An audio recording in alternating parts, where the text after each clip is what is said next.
Welcome back. This is the mwendelezo wa project ya Banda la Forex TZ, ikiwa ni episode namba 2, na leo tutakwenda kuangalia tena entry, baadhi ya entries ambazo zimepasua sana social medias, kwa baadhi ya traders wetu wa Bongo, hata wa Bongo sana wa Bongo na wengine wa nje ya nchi. So if you can't talk, you can write. Trader gani ambao unataka tuangalie entry yake aliyochukua wiki hii, then tutaona namna ambavyo alivyochukua, tutajifunza methodology zote alizotumia kuchukua, kufanyaje mpaka akapata profit hiyo. Lakini vile vile tutaangalia ni wapi alipokosea na ilikuwa inatakiwa afanyeje kama kweli hiyo entry alichukua au aliomba loss itarudi kwenye profit. That is what we want to do right now. Okay, kuna mtu anasema Sir Jeff GJ, right? Got to check it. Sema kani block huyu jamaa. I don't think nitampata wapi. Lakini sijui kama ameipost. Let us see GJ. GBP.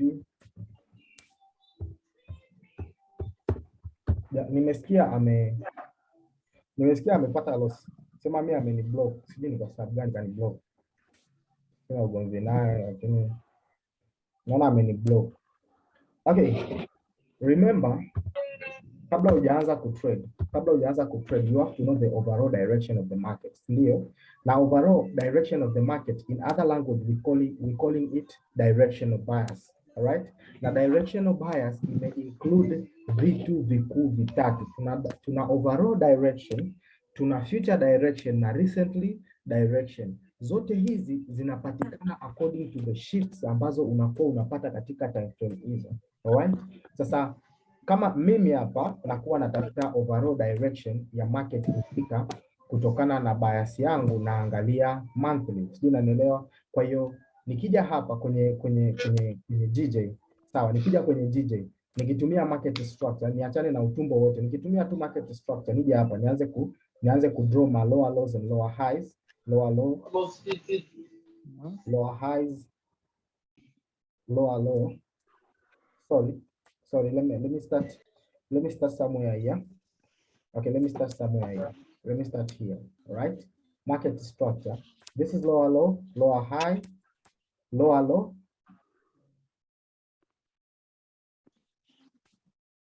No, sorry. Lower low, lower high, lower low, lower high, lower low. Market ikaja ka trade above the previous lower low and lower high. For this condition, we know that in other language tunajua kwamba market imefanya kitu kinaitwa shift, au sio? Sasa kama market imefanya kitu kinaitwa shift, what is the direction? So market ikifanya shift, maana shift ni nini? Market is changing the market structure series na sio direction. Unajua kuna watu wanakosea sana hapo, wamekariri kichini. Market shift is not direction changing, hapana. Market shift maana yake market ina change nini inaitwa series ya market. Mfano series ya market naongelea nini? Market ilikuwa kwenye series ya highs, nikiwa namaanisha series ya highs, higher highs and higher lows. Sawa? Market ilikuwa kwenye series ya lows, nikiwa namaanisha lower lows and lower highs. Kwa hiyo market inapofanya shift haibadilishi direction, bali inabadilisha ile series. Are we together? That's why kwenye GLT tunajifunza types ya shift, ziko 3 according to the time frame. Umesikia? Kwa hiyo hapa we got overall direction of the market by watching this this monthly shift. We see the market trading above this area here. Kwa hiyo kwa namna yoyote ile market tayari imeshafanya different bullish, imeingia ndani ichukue entry ile, endelee kwenda wapi? Kwenda juu. Kwa hiyo kwa namna yoyote ile tunajua kabisa next stop ya JPY ilikuwa ni hapa, lakini I don't know why other people. Sasa unakuta na wale waliokariri walikuwa wanataka kuja kuchukua kwenye wale wa supply na demand. I think supply and demand ndio aliyetumia huo mshikaji wenu, alichukulia entry hapa. Lakini hii ni type gani ya supply na demand? This is drop base drop. So this nigga think that the market will stop here, lakini ameshindwa kuelewa uhalisia wa market kwa muda huo, because market was falling in terms of lower lows and lower highs, lakini baadaye imeshift ikatengeneza series nyingine. Ukiangalia hapa, this is higher high, this is higher high, higher low, market need to create another higher high above here. Ndio maana unaona GBP/JPY is rallying towards area here. Kwa hiyo yeye alitrade, umesikia? Yeye alitrade hii kitu hapa, unaona yeye alitrade drop base drop. All right, this is one among the types of supply and demand way of trading. All right, lakini mimi sizitumii kusema la kweli. I don't know why people are using them. Mimi wajua wamekariri. So okay, this okay. Hii hapa ni drop, this is base, drop. Kwa hiyo walichokuwa wanataka market irudi hapa iondoke, lakini walishindwa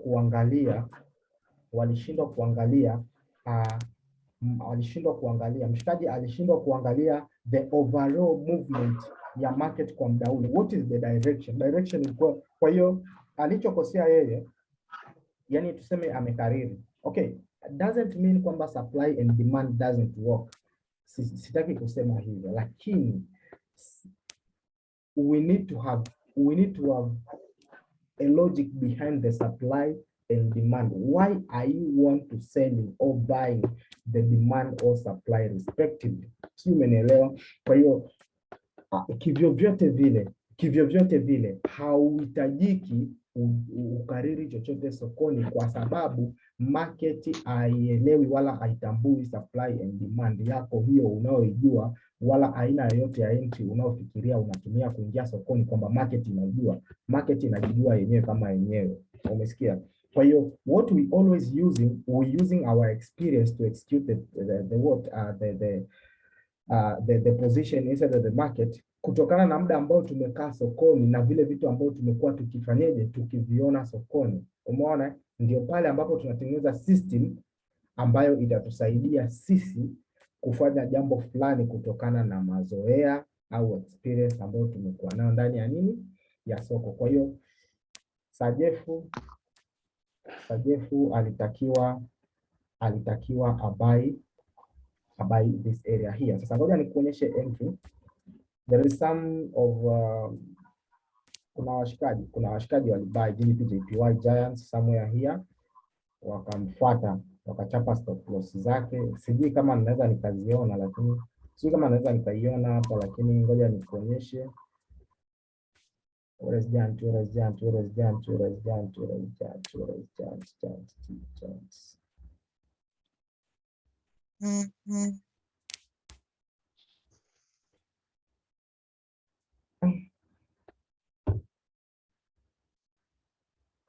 Yes, this one Giant. Kuna mshikaji mmoja hivi huku Giant anaitwa Vili, ni fundi sana. Alibuy GBP/JPY. Let's see how alichukua entry kwa, tunataka tuone yeye alichukua kwa nini yeye alibuy, alafu mshikaji wetu yeye alifanyaje? Alisell. Ndio wani check hapa. Naona alipost huko.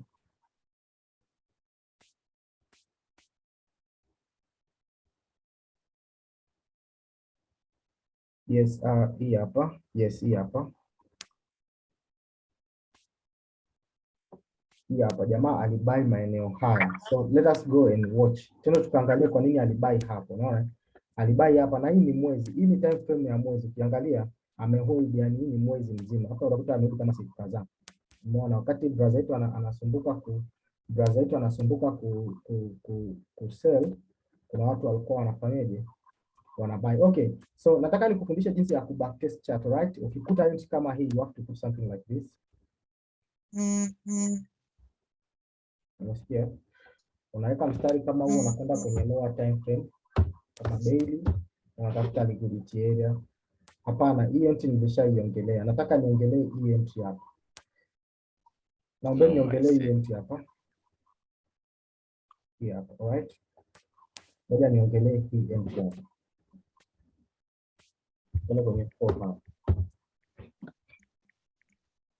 Sawa. Entry, sawa. Entry, nisikilize kwa makini.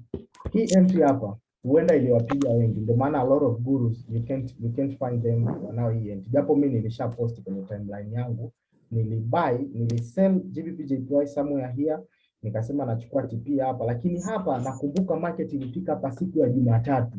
Siku ya Jumatatu alafu haikukaa, yani ilifika na kusepa. Umeona? Nikaja nikatoka nika TP somewhere here. Umeona? Kwa hiyo nilikosa kuchukua hii. Sasa nini ungekifanya kama wewe? Alright? We have something we call market changing the series. Sawa, market ikaanza kutengeneza kitu kama higher high, higher low, ikatengeneza higher high, higher low, higher high, ikarudi. Sasa entry yetu, entry ambayo ina logic ilikuwa hii hapa. Na hii ni entry aina gani? Kwa GLT tunaita variation B. This is continuation entry. Ina logic ya liquidity engineer, lakini sio liquidity engineering. Alright? Because it is a continuation entry. Tunaipata within the series of the market structure. Yani kama ilikuwa ni higher highs and higher lows, mle umesikia. Kwa hiyo hapa market ilifanya nini? Hapa market imetengeneza kitu kimoja kinaitwa new formation. New formation aina gani? Tunazo aina tatu, nilishaambia last period. Tunayo formation ya kwanza ilikuwa ni hii. This was a BMOS, right? So tulitamani tuone market inarudi humu ndani, ichukue some entry this area, iendelee, lakini kwa namna hiyo hii imebadilika, imekuwa liquidity area untested ambayo haikuguswa. Kwa hiyo kwa namna gani? Sasa jinsi gani tulichukua hii entry hapa? Nataka nionyeshe jinsi gani tulichukua hii entry. I think Pipstorm wanayo hii entry hapa. Jinsi gani tulichukua hii entry hapa? Hii entry ilichukuliwa kwa sababu market ilikuja, remember, imeproduce hapa liquidity area by breaking, ikagoma kurudi ndani, ikatengeneza new formation. What is new formation? New formation ni liquidity area outside the liquidity area. Ni liquidity area outside the liquidity area. Na hii ni types gani? This is BMOS outside BMOS. That's why market come back and taking the entry kwenye hii liquidity area. Kwa hiyo ukirefine hii area hapa, unakuja kugundua kwamba entry yako ilipaswa iwe somewhere here. Umesikia? Entry yako ilipaswa iwe somewhere at that area na stop loss yako ilipaswa iwe hapa. Lakini uwezi ukatrade kwenye hii time. Oya, zima hiyo mic margin. Umesikia? Uwezi ukatrade hapa. Hii stop loss hapa ni kijiji. Umeona? Hii stop loss hapa ni kijiji, inaenda kama pips 100. Ujue hiyo ni for hour. Uwezi ukatrade hapa. Umeona? Uwezi ukatrade hapa. Kwa hiyo Sajef yeye alitakiwa abai wapi? Hapo. Umeona? Kwa hiyo yeye alikomalia kusema pips 117. Huo ni uongo. You can't risk almost 100 pips per trade, man. Wewe sio tajiri kiasi hicho, right? What are we going to do? We are going to refine our entry on 15 time frame by finding market kwenye the very good liquidity area. Sasa tunakwenda kuiangalia hiyo entry yetu.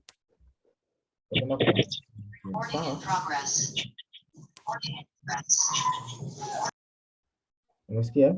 Entry yetu ilikuwa somewhere.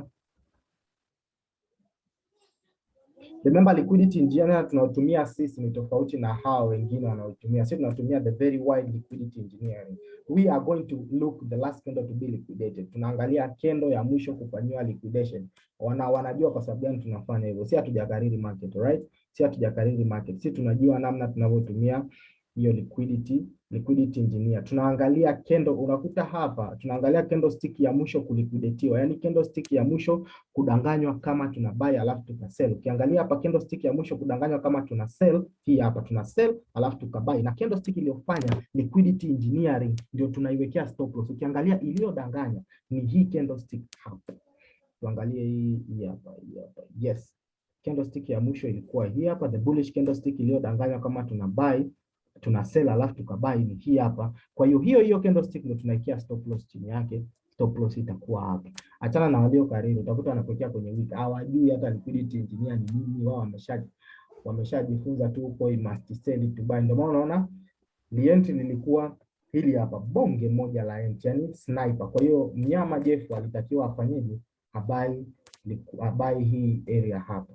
Habai hapa kwenda according to the, yani hapa tumepata overall direction ya market kwenye monthly. Hatujataka kucomplicate kufanya analysis kufanyaje. Yani ile overall tu imetusaidia kupata ni aje. Kwa hiyo ukiangalia hapo watu wame risk pips 22. Mimi siwezi risk pips 22. Mimi entry yangu ni tofauti kabisa na hapo. Hapo nimeonyesha tu, lakini angalia kutoka hapo mpaka sasa hivi watu wanamiliki pips ngapi? Kama ni Pipstorm na hisi ndio buy, mnyama mkali fundi. yule jamani fundi.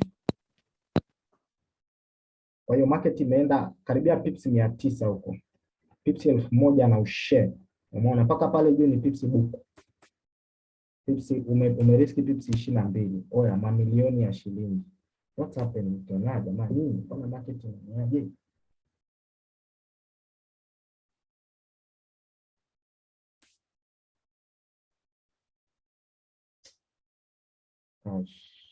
Say.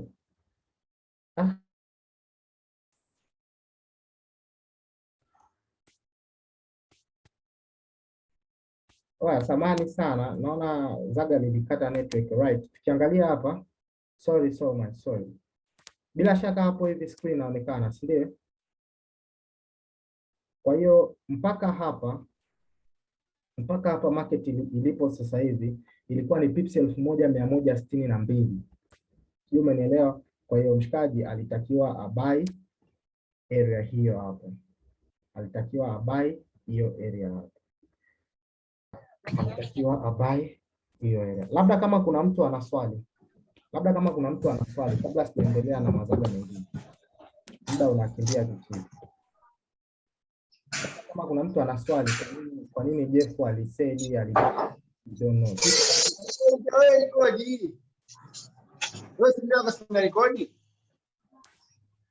Sisi tunajua alipigwa stop loss, lakini kiuhalisia uwezi ukahold stop loss ya vile ya kwake vile. Yule jamaa anatuaminisha uongo. You see, you can't hold 100 pips man, you don't have money to hold fucking pips like that one. Hauna hela ya kuhold, hauna kwanza maisha ya kuhold pips 100.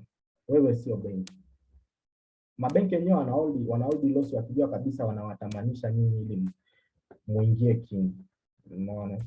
That's all about. Kutoka hapo hamna cha uchumi umeshuka. Sisi tunaangalia hamna cha fundamental. Sisi uchumi unashuka nini? Uchumi unashuka according to price. Umeona? Okay. Tumwangalie nani tena?